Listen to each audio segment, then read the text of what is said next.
Hello friends, स्वागत है आप सभी का मेरे चैनल कृतिक स्टोरीज में। आज मैं आपको बताने वाली हूँ सकट चौथ की व्रत कथा। वीडियो को पूरा ज़रूर देखिएगा लास्ट तक। चलिए बताते हैं आपको। हिंदू धर्म में सकट चौथ का विशेष महत्व है। वैदिक पंचांग के अनुसार यह व्रत हर वर्ष माघ मास के कृष्ण पक्ष की चतुर्थी तिथि को रखा जाता है। इसे लंबोदर चतुर्थी, माघी चतुर्थी, तिलकुटा चौथ के नाम से भी जाना जाता है। वहीं यह व्रत भगवान गणेश को समर्पित है। मान्यता है जो भी व्यक्ति इस दिन व्रत रखकर भगवान गणेश की पूजा अर्चना के जीवन में सुख समृद्धि का वास रहता है। साथ ही संतान प्राप्ति के योग बनते हैं। वहीं संतान दीर्घायु होती है। इस साल सकट चौथ का व्रत 29 जनवरी को रखा जाएगा। तो बताते हैं सकट चौथ की व्रत कथा। एक साहूकारनी थे। वह धर्म पुण्य को नहीं मानते थे। इसके कारण उनके कोई बच्चा नहीं था। एक दिन साहूकारनी पड़ोसी के घर गई। उस दिन सकट चौथ का व्रत था। वह सकट चौथ की पूजा करके कहानी सुना रही थी। साहूकारनी ने पड़ोसन से पूछा, तुम क्या कर रही हो? तब पड़ोसन बोली कि आज चौथ का व्रत है, इसलिए कहानी सुना रही हूँ। तब साहूकारनी बोली, चौथ के व्रत करने से क्या होता है?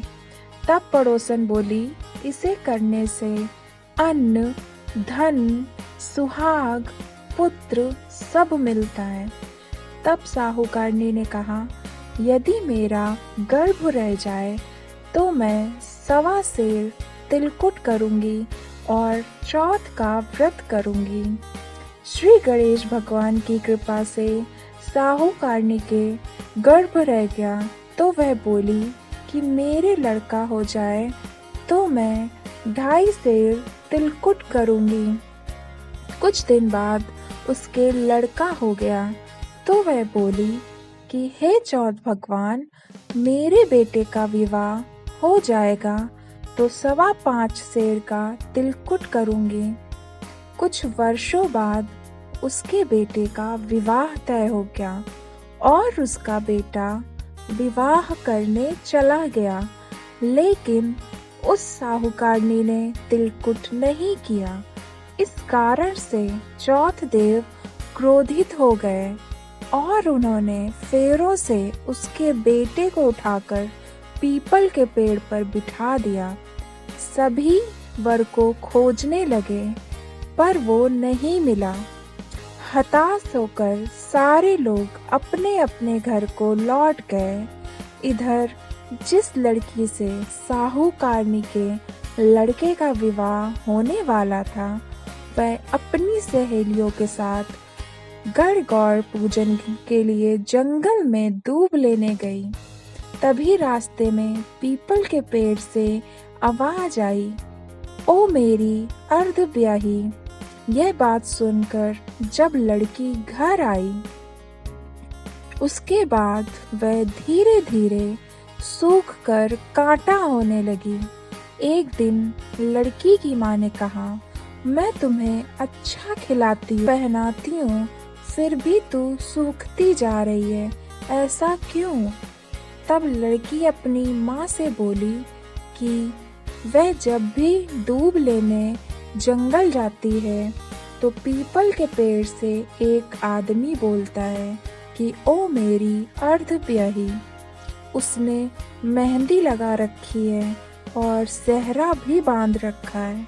तब उसकी माँ ने पीपल के पेड़ के पास जाकर देखा, यह तो उसका जमाई ही है।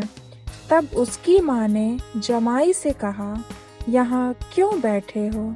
मेरी बेटी को तो अर्धब्याही कर दी, अब क्या लोगे? साहूकारनी का बेटा बोला, मेरी माँ ने चौथ का तिलकुट बोला था लेकिन नहीं किया, इसलिए चौथ माता ने नाराज होकर यहाँ बैठा दिया।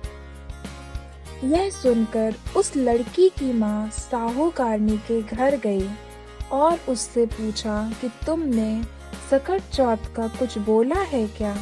तब साहूकारनी बोली, तिलकुट बोला था। उसके बाद साहूकारनी बोली, मेरा बेटा घर आ जाए तो 2.5 मन का तिलकुट करूंगी। इससे श्री गणेश भगवान प्रसन्न हो गए और उसके बेटे को फेरों में लाकर बैठा दिया। बेटे का विवाह धूमधाम से हुआ। जब साहूकारनी के बेटे का एवं बहू घर आए तब साहूकारनी ने 2.5 मन तिलकुट किया और बोली, हे चौथ देव, आपके आशीर्वाद से मेरे बेटा बहू घर आए हैं, जिससे मैं हमेशा तिलकुट करके व्रत करूंगी। इसके बाद सारे नगरवासियों ने तिलकुट के साथ सकट व्रत करना प्रारंभ कर दिया। हे सकट चौथ, जिस तरह साहूकारनी के बेटे बहू से मिलवाया वैसे ही हम सबको मिलवाना। इस कथा को कहने सुनने वालों का भला करना। बोलो सकट चौथ की जय, श्री गणेश देव की जय। तो इस तरह थी सकट चौथ की व्रत कथा। और सकट चौथ की पूजा विधि है, सकट चौथ के दिन सुबह जल्दी उठकर जाएं और स्नान करके साफ सुथरे वस्त्र पहन ले। फिर गंगा जल हाथ में लेकर व्रत का संकल्प लें। इसके बाद गणेश जी और माता लक्ष्मी की मूर्ति या चित्र को चौकी पर स्थापित करें। इसके बाद दीपक और धूप जलाएं।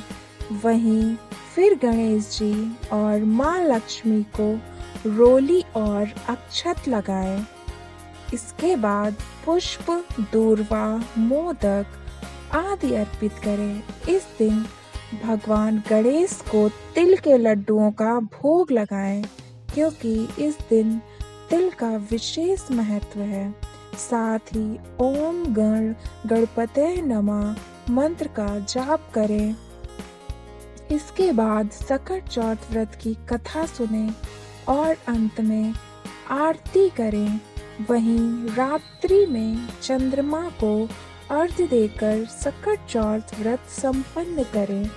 तो इस तरह थी सकट चौथ की व्रत कथा और पूजा की विधि।